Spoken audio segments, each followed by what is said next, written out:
Hola, qué gusto saludarles a todos. Pues estamos llegando a la parte final de esta enseñanza sistemática de Tres Tierras. Y le damos muchas gracias a Dios en el sentido de que nos ha servido a todos mucho, ¿verdad? Este concepto de Tres Tierras, simplemente para identificarnos en dónde estamos ubicados nosotros. Y si es en un lugar que no es la tierra de promesa, pues entonces, ¿qué medidas tenemos que tomar para poder salir de ahí? Identidad significa realmente saber cuál es mi herencia, lo que Cristo me ha dado realmente. No son mis recursos, son los recursos de Dios.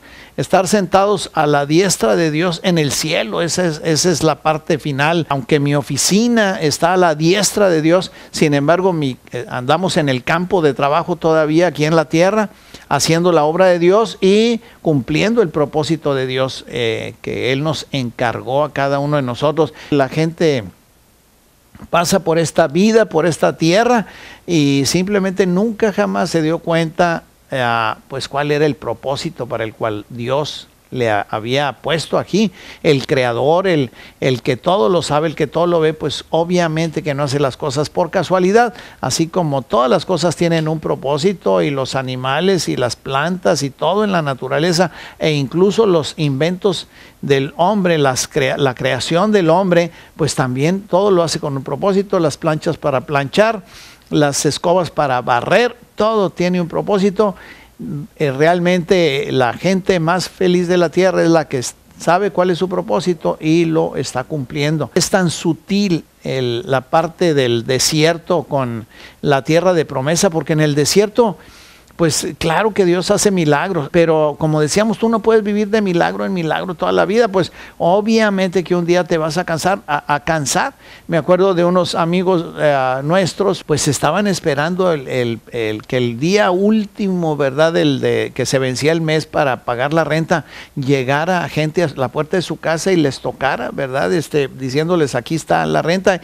Y créanme que así sucedía. Era una cosa impresionante. Nosotros nos quedamos con la boca abierta y pues admirábamos mucho esa fe. Y está bien, pero es una fe, con mucho respeto lo digo, pero es una fe del desierto, porque una palabra clave del desierto es: mi Dios pues suplirá. Fíjate la diferencia tan sutil con la parte de la tierra de promesa. Un niño tiene hambre, su mamá le da de comer, pero un hombre grande va y trabaja para comer. La gente que vive recibiendo, pues ve muchas maravillas como esta que te platicaba, pero vive de emoción en emoción, y a veces resulta esto muy desgastante.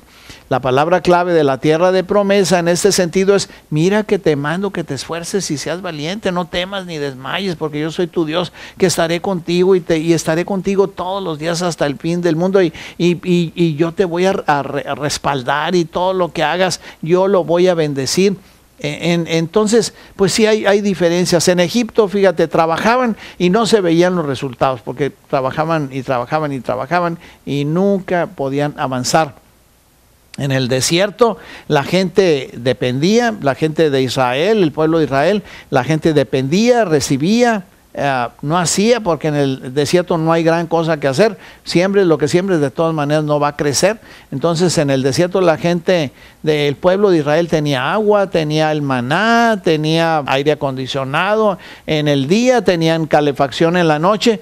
Dios de veras en su misericordia y protegiendo y bendiciendo siempre a su pueblo. Sin embargo, simplemente no prosperaban, no podían hacer más, porque pues en el desierto no se puede hacer más. No sé si yo espero poderme estarme explicando. ¿Verdad? A veces la gente cristiana le pone ahí a su negocio el maná, pero está hablando del desierto. Hay una diferencia. Fíjate, en la tierra de promesa Josué simplemente habló, él pronunció la palabra y se hicieron las cosas. Él se esforzó, trabajó, luchó, pero Dios le mostró siempre su apoyo total, y hubo producción.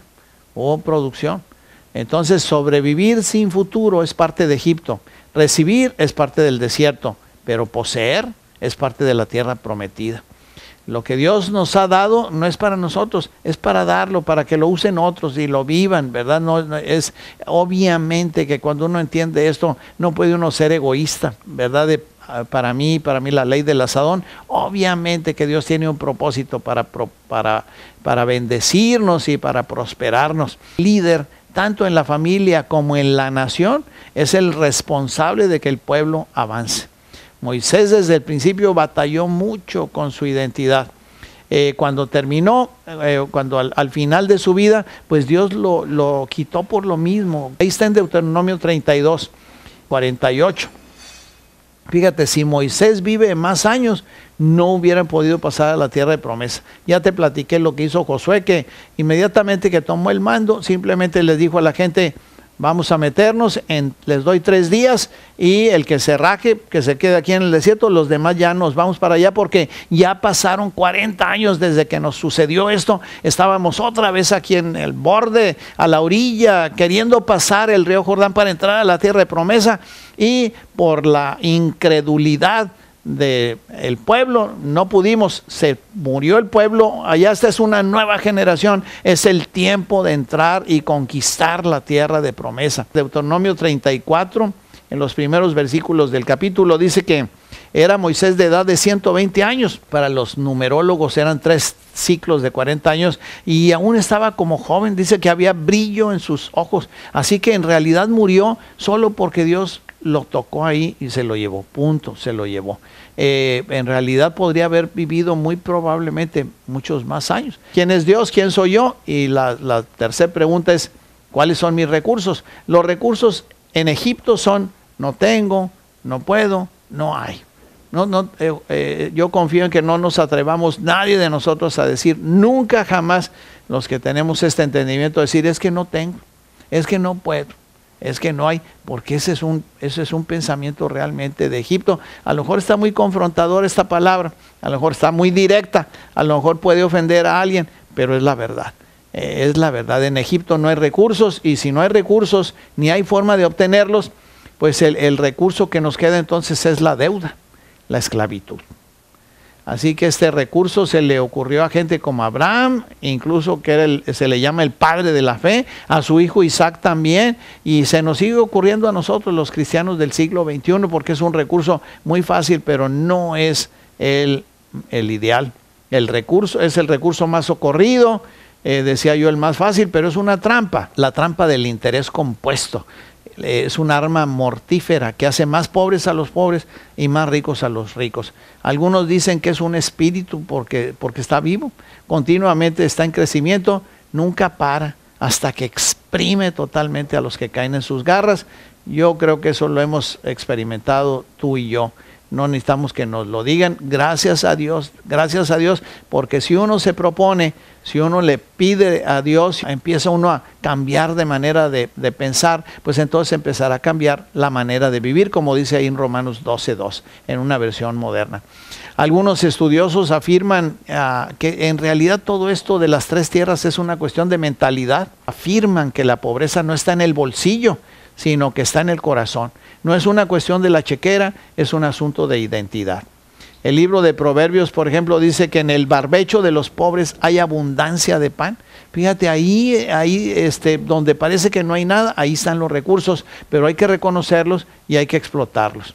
En el Antiguo Testamento el Señor advierte claramente que no confiemos en los recursos del mundo. Dice un pasaje ahí: me han dejado a mí, han cavado cisternas rotas, en el sentido de que me han dejado a mí, que soy el proveedor de recursos, y han ido a buscar en otros lados en donde sí hay cisternas, pero están rotas.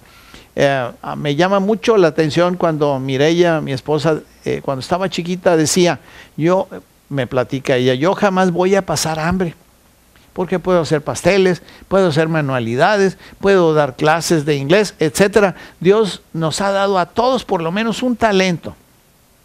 Nos ha dejado la capacidad de trabajar y de emprender, de progresar. Dice la palabra de Dios: ¿has visto hombre diligente en su trabajo? Pues delante de los reyes estará, y nunca delante de los de baja condición. Por cierto que Jesús dijo acerca de los pobres siempre los tendrán entre ustedes. Pero lo que estaba diciendo implícitamente es: no son ustedes los pobres siempre los tendrán a su alrededor. Así que necesitamos quitarnos la etiqueta de pobres y ponernos la etiqueta de triunfadores, de vencedores. Y esto lo digo para ti y para mí, porque de repente nos empieza a faltar la fe, y si andamos, acuérdate que tú y yo somos gente de la tierra de promesa, no somos gente de Egipto. Entonces estas verdades se advierten muy claramente cuando Jesús habló de su misión. Él dijo que había venido a dar buenas noticias a los pobres. Así que ¿cuál podrá ser una buena noticia a los pobres? Pues que ya no tienen que ser pobres. Obviamente, esa es una excelente y extraordinaria noticia, y eso es lo que quiere decir evangelio, las buenas nuevas, las buenas noticias. La palabra de Dios dice que prestaremos y no pediremos prestado. También cuando habla del hombre justo, dice que el hombre de bien presta.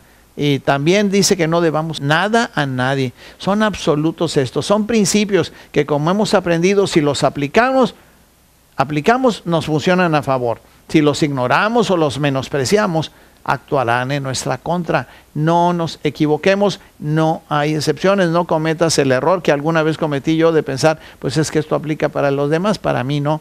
No es cierto, no hay excepciones. En el caso más extremo, la gente que vive en Egipto recurre a la delincuencia.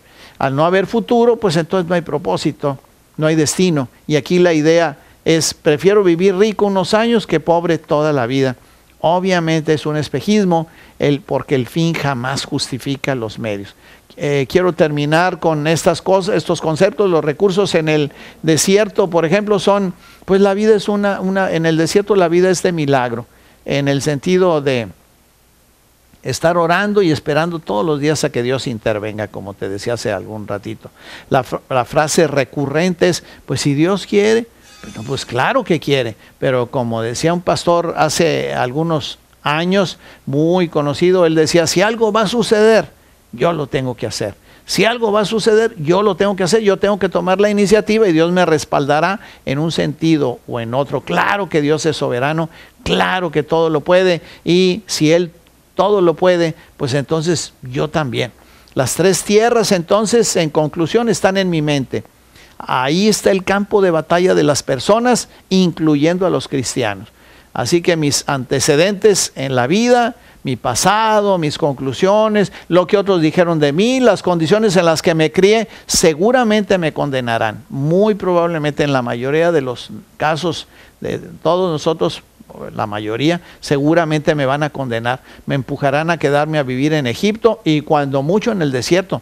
Pero la voluntad perfecta del Padre es que vivas en la tierra de promesa. Ese es el deseo del corazón del Padre, nada menos que eso. Amado, dice ahí una tercera de Juan, versículo 2, dice: amado, yo deseo que seas prosperado en todas las cosas y que tengas salud, así como prospera tu alma. Te bendigo en el nombre de Jesús y declaro que tú y yo somos gente de la tierra de promesa. Diariamente el deseo y la petición y la oración de nuestro corazón es que todos los árboles de justicia, todos estos hijos de Dios, vivan exactamente conforme al deseo de Dios, que todo su deseo es que cumplamos el propósito de Él y que vivamos la vida que Él ha preparado para nosotros. Así que te bendigo mucho. Gracias por estar con nosotros en este tiempo. Vamos a continuar con algún otro tema. Te lo dirán con anticipación tus líderes. Los bendecimos a todos y le damos muchísimas gracias a esos líderes que tienes. Y esas personas que te reciben en su casa, los bendecimos mucho y le damos gracias a Dios por su corazón, por su tiempo, por su disposición para estar ahí atendiéndolos, cuidándolos, bendiciéndolos, orando por ustedes. Que estés muy bien. Dios te bendiga.